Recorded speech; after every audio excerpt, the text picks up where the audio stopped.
Media Studio. Like, subscribe and share. ኦሮሞናት የሚለው የሚጠቀሙት ግን ኢትዮጵያን ነው። ኢትዮጵያን ልቀቁና እንደ የኦሮሞ ሕዝብ የሚቀበላችሁ ከሆነ ኦህዴዶች ኤርትራን እናስመልሳለን ብላችሁ ተንቀሳቀሱ። የኢትዮጵያ ሕዝብ በኤርትራ ሉዓላዊነት ላይ ጥያቄ የለውም። አልቋል። ከ30 ዓመት በፊት ኢትዮጵያ ሕዝብ ወደ ኋላ ተመልሶ ኤርትራ የምትባል ሀገር ትኑር አትኑር የሚል ክርክር ውስጥ አይገባም። ኤርትራ ሉዓላዊ ሀገር ናት። ዓለም አቀፍ ሕግ አክብሮ የኢትዮጵያ ሕዝብ ይንቀሳቀሳል። አይ ካላችሁ እናንተ መንገዱን ጨርቅ ያርጉላችሁ፣ በፈለጋችሁበት መንገድ አቋርጡና ከኤርትራ ጋር ተነጋገሩ። ሻዕቢያም እናንተን ለማነጋገር ዝግጁ ነው። ማርኮ እናንተን ያሰረበት እስር ቤት ሙዚየም ሆኖ ከሚቀመጥ እየማረከ ገብቶ አስገብቶ እንደ በፊቱ አይቀልብህም። አባቦ እያልክ ትዘፍናለህ። በቃ ሌላ ምንም ምርጫ የለም። ከትግራይ ህዝብ መማር ካለበት በኢትዮጵያ ህዝብ ተማር። የጀግና ጥግ ብየዋለሁ። ትግራይ እግዚአብሔር ምስክሬ አመኛለሁ 100% የትግራይ ህዝብ የራሱን መብት የሚያስከብ እንደፈለገ ታደርገዋለህ ወይ ፍንክች። ግን እውነቱን ለመናገር በዚህ አጋጣሚ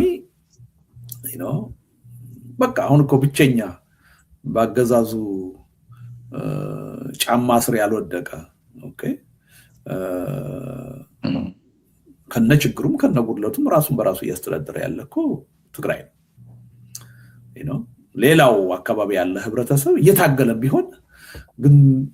አትሊስት ክልሉን የሚመራው የብልጽግና መንግስት ነው። ሪሊ የትግራይ ህዝብ በዚህ ሊኮራ ይገባዋል ብዬ አምናለሁ። አልተንበረከከም እስካሁን። ከመይ ትሆኑ ዝኸበርኩም ተኸታተልትና እዚ ሜጋ ስቱዲዮ ኤሪ ድሮናዊ ዝዳለዎ ትዕሴና ሒዝናልኩም ቀሪምና ዘለና ኣብይ ብዛዕባ ውግእ ዘቕረቦ ሓድሽ ጥርዓን እንታይ ይመስል ዝብል ዛዕባ እዩ ዘለና። ኣብቲ ዝሓለፈ ሳልሲ መንግስቲ ትግራይ ብዛዕባ ናይ ትውግእ ኣብ ሸሪርና ብዝምልከት ዘውፅኦ መግለፂ ነይሩ። ድማ ብብልፅግና ዝተኸፍተ ውግእ መንባሩን ትውግእ ከቢድ ሳዕቤን ከም ዝነበሮን ተወሳኺ እውን መግለፂ ብዛዕባ ኣንፈት ናይቲ መጻኢ መደባት ናይ ብልፅግና ኣበይ ይዳሎን ብዝተፈላለየ ኣንፈት መጥቃዕቲ ክኽፍት ምዃኑን ንዓለም ብወግዒ መግለፂ ከም ዘውፅአ ዝዝከር እዩ። እቲ ካልእ ዛዕባ ድማ እቲ ኤርትራን ንስልጣን ኣብይ ምሕላው ዶ ይሕሻ ወይስ ምልጋሱ ዝብል ዛዕባ ኣለና። ከምኡውን ቢቢሲ ኣምሓርኛ ዘውፅኦ ብጣዕሚ ዘሕፍር መግለፂ ብበገዲ ባጫ ዝወፅእ ትሕዝቶ ብዙሓት ኤሊታት ናይ ኢትዮጵያ ይነቕፎ ኣለዉ። ካባና ተበጊሱ እውን ዝወፅእ ዝኾነ ሓፂር ዝኾነ ትንተና ክህሉ ከምኡውን ናይ ሕወሓትን ኣብይን መግለጫ ወይ ከዓ ልግጫ ዝበሃል ኣሎ። ብውግእ ዝፍታሕ ነገር የለን፣ ንሕና እውን ውግእ ኣይንድግፍና። ውግእ በይን ከም ዝጅምር ኣንፈት ግን ይሕብሩ ኣለዉ። ኣንታ ሕጂ ድማ ከምታ ናይ ቀድምዶ ተደጊማ ዘንታ ዓተና ንጉዕ ከይለሓማ ከይፀገነ ዘፍረሰቶ ዕና ከይኣከበት ስድራ በታቲና ዓረር ድማ መፅያ ተሓኪማ መድፍዕ ድማ መፅያ ተሓኪማ ድሮን ፅሮ ድሮን ድማ ተመፅያ ተሓኪማ ሱብ ክብተኽ ጠንቂ ዝለኼማ ሓድራ እንዶታ ሓዝወቲ ሓኪማ ህይወት ሓፋሽ ከይጠፍእ በልማማ እስከበሉ እንታይ በሉ እንታይ ዝበሃል ዘሎ ድሮን ኣባዳሪ ገለ ኣራሪ መፂሎ ተረኛውን ባህር ጥበብ ኣርካን ወዲ ትካወይ ዘሎ ድሕሪ ቁሩብ ክንመለሰኩም ኢና። ኣንታ ሕጂ ድማ ከምታ ናይ ቅድምዶ ተደጊማ ዘንታ ዓትናን ከይለሓማ ከይፀገነ ዘፍረሰቶ ዑና ከይኣከበት ስድራ በታቲና ኢድ ድማ መፅያ ተሓኪማ መድፍዕ ድማ መፅያ ተላሒማ ሱር ክብተኽ ጠንቂ ዝላኼማ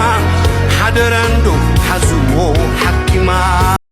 ዝኸበርኩም ተኸታተልትና ተመሊስናኩም ኣለና። ኣብ ታሪክ ናይ ኢትዮጵያ እቲ ዝሓመቐን ናይ ሕማቃት እካበ ወይ ካኪስቶክራቲክ ዝኾነ ስርዓት ተፈጢሩ ወይ ተራእዩ ዝበሃለሉ ግዜ እንድሕር ኣሎ ኮይኑ እዘን 8 ዓመት ኣብይ ኣብ ስልጣን ካብ ዝመፅኣ ትሒዙ እዩ። እዚ ናይ ኣብይ መንጋዚ ኩሉ ፅላል ገዲፍካ እቲ ፀላኢ ክጋገን ከሎ ጉደፎ ይፅለፍ ኣይተዓንቅፎ እዩ ዝብሉ ለባማት ዳርጋቶም ኣለዉ ዝበሃሉ ኤሊታት ናይ ኢትዮጵያ ብሕማቕን ድንቁርና ናይዚ ናይ ኣብይ ስርዓት ተገሪሞምን ተደሚሞምን ዘለዉ። ዓዲ ሒዝዋ ከም ዝፀድፍ ዘሎ ድማ ዳርጋ ኩሎም ብቁጥዕ ዘእውይዎ ዘለዉ ጉዳይ እዩ። እሞ ነዚ ዲኹም ካብ ስልጣን ምእላይ ማለሲ ነዚ ድኹም እዚ ካብ ስልጣን ምእላይ ማለት ነቲ ድኽመት ናይታ ቀፃሊ ከክጥዕማ ክትወርርን ክትጎብጥን ትወዳደር ኤርትራ የኤርትራ ክትወርት ማጣጠር ኢትዮጵያ ንምሕካም ዲ ዝኽሉ ዋጋ ዝኽፈል ዘሎ ንሕማቕ ከሕምቕ ሕመቑ ዝኹልዕ ከድርብ መስፈርቱ ዶ ይኮነን ግርምቢጥ ዶ ይኮነን ብጣዕሚ ዘገርብ ግርምቢጥ እዩ ኣብይ ደው ይበል ደው ክትብል ሃገር ኣብ ዓሚቕ ደውታ ክትበሃል ጥራይ ዝግባእ ንኸይድ ናብ ናይ ባጫ ናይ ቀርኒ ኣፍሪቃ ግሩም መላገጫ ክላውኒስ ዝኾነ ካራክተር እስከ ብፃይ ዮኒ ማኛ ዓርከይ ንባጫ ከመይ እዩ ዝገልጾ ኤርትራን በባጫ ደበሌና በብርሃኑ ጁላ ጦር ኤርትራ ማሸነፍ ዘበት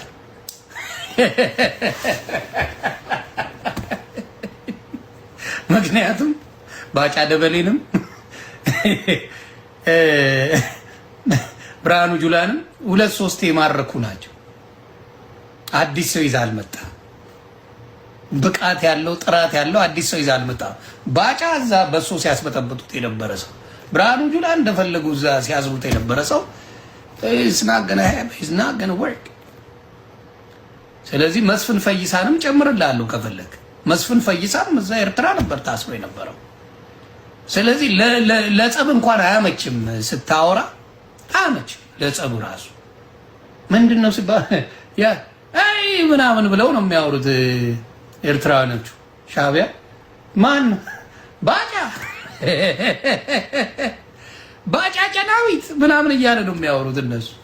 حق زربا حيش أنا بوغاني بزعبا باچا خزارب كله بزيكا سحاقن أغروموتن زغونا نگر زرعين نگر إلان باچا دبالي لما خم حدا عبي جنرال وي حبي ديبلومات ريخا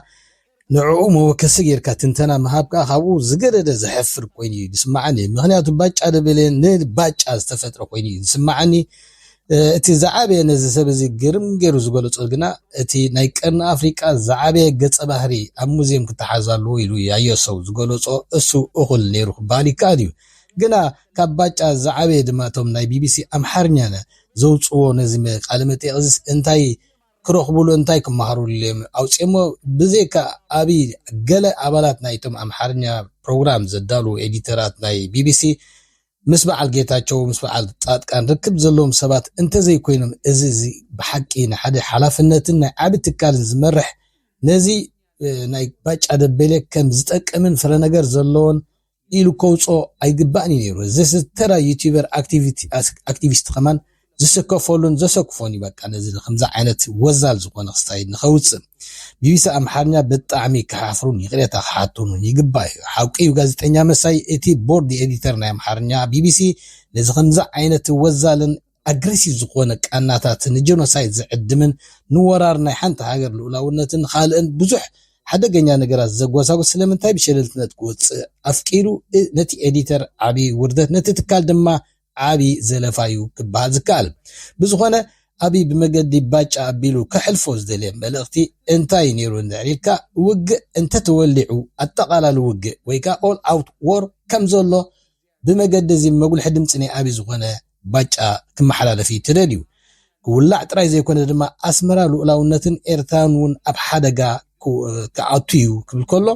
እቲ ውግእ በቃ ኣጠቓላሊ ውግእ ክኸውን እዩ እንታይ ዘይኮነስ ኣበይናይ ንሃርም ኣበይናይ ንጥቅዕ ወይናይ ንዋጋእ ኩሉ መዳ ወይ ከዓ ሕውስዋስ ውግእ ወይ ሃይብሪድ ወር ኩሉ እዩ ዝብል ዘሎ ንኣራት ኪሎ ጠንቀስ ኢሉ ዝመፅእ እንተሊ ድማ ወይ ድማ እንድሕዳ ዝኾነ ገስጋስ እቲ ናይ ፅምዶ ሓይልታት ንማእከል ገፁ ክመፅእ ፈቲኑ ጆኖሳይድ ዝፅበየ ዘሎ ህዝቢ ኦሮሞ ከዓኒ ኣሕሊፉ ኣይህብኒ እዩ ዝብል ንሳብትል ወይ ከመሓላልፎ ዝደልየ መልእኽቲ እዚ ነይሩ ነዚ ድማኒ እቲ መልእኽቱ ወይ ከዓ እቲ ኢምፕላይድ ሚኒንግ ጆኖሳይድ ወይ ከዓ ዓሌታዊ ውግእ ዝዕድም ብምዃኑ ነዚ ታሪድ እዚ ብፍርሑ ንኸፈራርሕ ኢሉ ንዝብል ዝተዓደሎ ገጸ ባህሪ ከንፀባርቕ ቢቢሲ መሳርሒ ኮይኑ ክረኣይ ምፍታን ብጣዕሚ ዘሕፍር እዩ ካብዚ ንላዕሊ ዝግለጽ ትርጉም የብሉን ባጫ ንትንተና ዝበቅዕ ሰብን ኣይኮነን ልግጫ እንተዘይኮይኑ ናብታ ቀንዲ መልእኽቲ ክንሰግር ኣብይ ኣሕመድ ድሕሪ እታ ብዕለት 3 ኣብ ሸረሪና ዝሰሓና ውግእ ብቐጥታ ኣብ ማሕበረሰብ ዓለሚ ጥርዓኑ ከውፅእ ተራዩ ኣብታ ኣካል ናይ ወፃኢ ጉዳያት ሚኒስትሪ ኢትዮጵያ ዝኾነት ሆርን ሪቪው ትብል ፔጅ ድማ ብዛዕባ እቲ ንዓለም ክፀልወሉ ዝደሊ መልእኽቲ ብውፁፅ ኣብኡ ክልጥፍ እዩ ተራዩ እዚ ክልተ መዓልቲ ገይሩ ዘሎ መግለፂ ሓይልታት ፅምዶ ሓሲቦሞ ዘለዉ ሓደገኛ መጥቃዕቲ ወይ ከዓ ቲዲኤፍ ባዕሉ ኣጥቂዑ ንዓና ከላግበልና ወጢኑ ከም ዘሎ ናብ ርእሲ ምባል እቲ ኣንፈት ውግእ ብራያ ባላ ጎቦታት ዞብል ዋጃ ጥምጋ ከምኡን በአንፈት መረዋ መስመር ኮረምን TDF ሓይሉ አደልድን ውግእ ይዳሎ ከም ዘሎን ድሮት ህዝቢ ከሃድምን ብራዕዲ ደሪኽ ወይ ካብ ስምባደ ዝኣክል ኣብ ከቢ ስጋት ክወድቕን ይረአ ከም ዘሎን ድሮ ይግዕዝ ከም ዘሎን ይሓቢሩ መስመራት መራኸቢታት ብምሉእ ተዓፅዩ ከም ዘሎን ህዝቢ ከዓ ካብቲ ከባቢ ይሃድም ከም ዘሎን ምናልባት እውን ካልኣይ ሓውዜን ዝብል ባዕሉ ደብዲቡ ባዕሉ ኣጥቂዑ ንዓና ከላግበልና ወይ ከዓ ፎልስ ፍላግ ኦፐሬሽን ክገብር ይዳለሎ እዩ ዝብል ፀብጻብ ብፍላይ ኣብ ጨርጨርን ባላን ድማ ሓይሊ መካናይዝድን ሰራዊትን ውግእ ይዳሎን አደልዲሉ ከም ዘሎን ገሊጹሎ እዚኣ ማለት ድማ አቢ በዘን ዝተቀሰን ውግእ ክኸፍት ተዳልዩ ከም ዘሎን አቀዲሙ ድማ ንዓለም ብስልበጣ ወይ ክጠርዕ ፈቲኑ እዚ ፕሪኢምፔቲቭ አታክ ባዕሉ አጥቂዑ ተጠቂና ነጊርና ነርና ኢልና ነርና አፍሊጥና ነርና ክብል ኢሉ ዘውፀዩ እዘን ዝተቀሰን ብፍላይ ዘን ቦታታት በሪያበላ ጎቦብቲ ዞብል ዋጃ ጥምጋ በአፈት መረዋ ራያ ዝብለን ዘሎ በን ይዳሉ ከም ዘሎ ባዕሉ መግለጽ ናይ ሕወሓቱን ኣብ ዝሓለፈ ሰሙን ገሊጹ ነይሩ እዚ ማለት ድማኒ ድሕሪታ ንፈተነ ኢሉ ኣብቲ ሸረሪና ዝፈተኖ ውግእ ብጣዕሚ ስምባደ ከም ዝሓደሮን እታ ውግእ ድማ ንቴስቲን ነቲ ናይቲ ሓይሎም ዓቕሚ ሰብ ንምምዝናን ተባሂሉ ዝገበርዎ ከም ምዃኖም እዩ ዝዝረብ ዘሎ እንትኾነ ኣብቲ ውግእ ናይ ሓፂር ግዜያት ሰዓታት እቲ ዓብይ ዘሰንበዶ ነገር እንድሕር ኣሎ ኮይኑ ሓይሊ ናይ TDF ካብ መጠን ላዕሊ ዘይተጸበዮ ዝተወደበን ሓርማዝ ኮይኑ ከም ዝተራእዮን ብፍላይ ድማ ኣብ ኣጋር ሰራዊትን መካናይዝድን ከምኡን ናብ ናይ ድሮንን ፀሮ ድሮንን ካልኦት ከቢድ ኣጽዋር ብፍላይ ኣብ መካናይዝድ ኣዝዩ ዝተዋሃደ መጥቃዕትን ፈጺሙ ሓይልታቱ ባህሪሮም ክሳብ ዝሃድሙ ስለ ዝገበርዎ ካብዚ ስምባደ ዝተላዕለ ብትኻልእ ክፍትን ዕድሉ ክርኢን ነዚ ዘሎ ሓይሊ ክድምስስን ክፍትን ከም ዝኽእል እዩ ዝግለጽ ዘሎ እዚ ድማ ኣብቲ መግለጽ ናይ ሕወሓት ኣብ ዝሓለፈ ኣንፈት ሂቦም ነይሮም ብዝተፈላለዩ ኣንፈታት ክኸፍት ምዃኑ ውግእ ኣተሓሳሲቦም ነይሮም እዮም እዚ ውግእ እዚ ብሓፈሻ ክረአ ከሎ ብዙሕ ሓደገኛ ሳዕቤን ከውፅእ ምዃኑ እቲ ባዕሉ እውን ይገልጾ ከም ዘሎ ብድሮንን ብመካናይዝድን ኣልማማ ክሃርሞ ከም ዝኽእል እዩ ዝእንፍት ዘሎ እዚ ናይ ኣብይ ኣብ ሆርን ሪቪው ዘውፅኦ መግለፂ ማለት እዩ እዚ ማለት ድማ ሓውዜን ዘልዕልን ኣይነበሮን እዚ ናይ ሲቪል ስጋኣት ኣሎ ዝብሎ ዘሎ ድማ ባዕሉ ዝፈጥሮ ስጋኣት እንተዘይኮይኑ ሕወሓት ከመይ ገይሩ ነቲ ህዝቡ ንገዛእ ህዝቡ ክቐትልን ከብልን ይኽእል ምክንያቱ ዝኾነ ምኽኒት እውን ካብ ብልፅግና ዝፅበ ይኮነን ኣብቲ ዝነበረ ዝሓለፈ ቅድሚ 5 ዓመት ዝነበረ ውግእ ክሳዕ ክንደይ ጨካን ምዃኑን እቲ ኣብይ ዝህቦ ዝነበረ ቀናታት ኣዛብን እቲ ህዝቢ እውን ንደጀን ክኸውን ከም ዘይክእልን እንተተቐጥቀጠን እንተተገረፈውን ዝኾነ ከም ህዝብና ንሪኦ ይኮናን ደጀን ኣይኮነናን ኢሉ ዘማሮ ዝነበረ ቃላት ደሚርካ እቲ ዓይነት ጭካነ ዘሎ ኣልማማ ምስ ህዝቡ ክልክም ይኽእል ድማ ዝግመት ነገር እዩ ናብቲ ቀንዲ ጉዳይና ክንሓልፍ ጉዳይ ኤርትራ ግዝኣት ኦሮሞ ምዃና ዝሕብር ትንተና ክንሰምዕ ፀኒሕና ኩሉ ግዜ ከምቲ ነቃልዖ ኣብይ ኣሕመድ እዚ ዶክተር ማይልና ንገልጾ ናይ ማይ ክትንትን ከሎ ምን ካበይ ናይ ቲክቶከር ካበይ ናይ ፌስቡከር ካበይ ናይ ተራ ካበይ ናይ ላዕለዋይ ካበይ ናይ ዶክተር ካበይ ናይ ተራ ዝብል ነገራት የብሉን ዝስረቕ እንድሕር ረኺቡ ካብ ዝኾነ ዝስረቕ እቲ ካብ 48 ሕግታት ስልጣን ዝብል ዝቆድሖ ድማኒ ዝኾነ ካልኦት ሰባት ዝሰርሑልካ ከም ንስኻ ዝሰራሕካዮ ኮይንካ እዚ ክሬዲት ክሃብካ ምዝማት ናተይሉ ዝተተሓሓዞ ባህሪ እዩ ምክንያቱ ክፍጠር ከሎ ሰብዚ ብሓሶት ዝተፈጥረ መንነት እዩ ብሓሰብ ዝተፈጥረ ሃይማኖት ብሓሰብ ዝተፈጥረ ኩሉ እንትና ናይ መንነቱ ምዃኑ ብግብሪ ክንሪኦ ፀኒሕና ኢና ኣብዚኣ ግን እንታይ ሕጂ ካበይ ሰሪቕዋ ብዙሓት ሰባት ባሮንቱን ወይ እውን ጋሽ ባርካ ኣታዊ ኮይናላ ኦሮሚያ ኣብላሎ ከምኡውን ባሕር ነገስታት ናይ ኦሮሞ ዘርኢ ዘለዎ ናይ ኦሮሞ ግዝኣት እዩ ዘካየድ ነይሩ ኤርትራ ባሕራን ግዝኣት ናይ ኦሮሞ ነይረ ዝብል ትርኻ ስለምንታይ መፅኡ እንተኢልና ኣብዚ ክንገልጾ ኢና ማለት እዩ ኢየሱስ ክርስቶስ ወዲ 25 ዓመት እንከሎ ኣብ ኢትዮጵያ ከም ዝነበረ ናይ ኦሮሞ ዘርኢ ደምን ከም ዘለዎ ኢትዮጵያዊ ምዃኑን ክሳብቲ ኣዳምን ሄዋንን ዝተጎሰወጉሉ ገነቱን ኢትዮጵያ ምንባሩ ዝገለጸ ፕሮፌሰር ፍቅሬ ቶለሳ ዝበሃል ናይ ስነ ጽውጽዋያት ናይ ኢትዮጵያ ሊቅ ምዃኑ ዝፍለጥ ሰብ እዩ እዚ ብጽውጽዋያትን ዘገርሙ ሓቅታትን ሓድሓዱ ብሎጂክ ዝራጸም ጽውጽዋያትን ዝጽሓፎ ታሪኽ ኢልካ ክተንብቦ ሲትረፍ ንጽንጽዋይ እውን ዘይተማዕራረን ዘይተቐብአን ፔንት ዘይኮነ ፅንፅዋት ኢልካ ሓልፎ ትኽእል እዚ ኹን መወከሲ ኢልካ ከም መፅሓፍ ክንጥቀመሉ ዘይኮነ ኣብይ ግን ካብኣ ስለ ዝገለ ካብዛ ሕስኽቲ ዒላ ምስ ዓለቕቱ ምስ ገለ መሪእ ገሊሉ ስለ ዝፈነዋ ካበይ ከም ዝሰርዓ ንክነግረኩም ኢልና ኢና እዚ ብዛዕባ እዚኣ ቅድሚ 5-6 ዓመት ገሊፆ ከም ዝነበረ ማቴዎስ ዘለኣለም ዝዝከር እዩ እዚ ዝተባሃለ ናይ ስነ ፅንፅዋይ ልቅ ምዃኑ ድማ እዛ ኣብዛ ሳልስቲ ኣብ ማሕበራዊ ሜድያ ጫውጫው ከተብል ፀንሐ ድማ እታ ናይ ፍቅሬ ቶሎሳ ናይ ፅንፅዋይ መፅሓፍ ኮይና የአማራና የዞር የአማራና የኦሮሞ የዘር ምንጭ ኢሉ ወይ ከዓ ናይ አምሓራን ናይ ኦሮሞን ናይ ምንጭ ናይ ዘርኦም ካበይ ካብ ዝብል ካብ ሓደ ፅንፅዋይ ዝኾነ ዛንታ ታሪኹ ንሕናን አምሓሩን ወይ ከዓ ኦሮሞን አምሓሩን ኣሕዋቲና ካብ ዝብል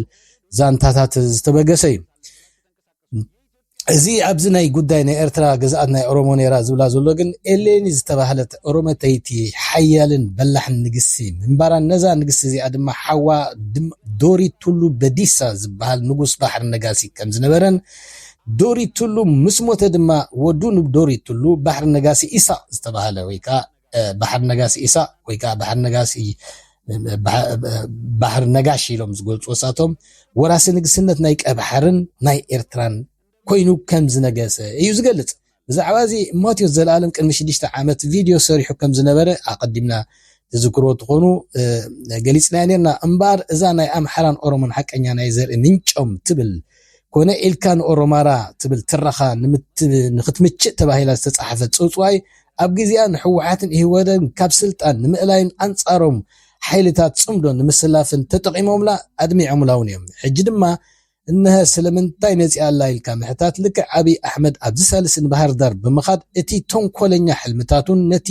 ማሊሽየስ ዝኾነ ኣክስታት ዝጥቀመሉ ነቲ ዝፈሸለን ዝተኸዓበ ናይ ኦሮማራ ትረኻ ካብ መቃብር ንኸተስእ ክብል ንጉስ ዮሃንስ እዩ ንጎጃም ዝጨፍጨፈ ንጉስ ዮሃንስ እዩ ንቴድሮስ ከዲዑ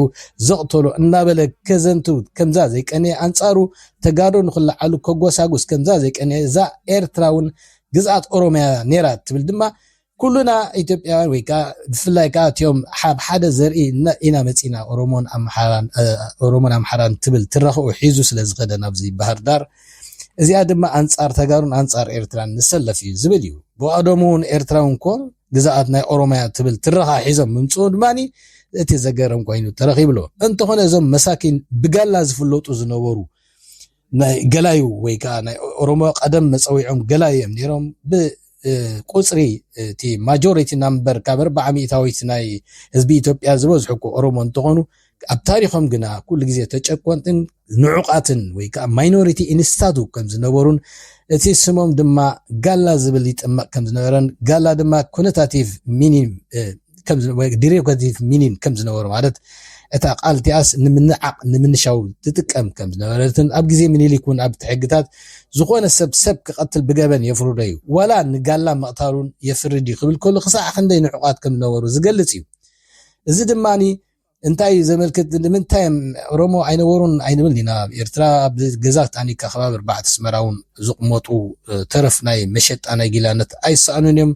ብዛዕባ እዚ ፍቅረ ፕሮፌሰር እዚ መንሽሙ እዚ ጋቢሳ ገሊጾ ነይሩ እንተኾነ እዞም መሳኪን ብጋላ ዝፍለጡ ዝነበሩ ገላይ ካብ መሸጣ ጊላነት ንስክላ ተሪፎም ኣብኡ ምስ ህዝብና ዝተዋሓጡ ወይ ኣሲሚሌትድ ዝኾኑ ክኾኑ ከለዉ ዝርጉም ምኒልክ ድማ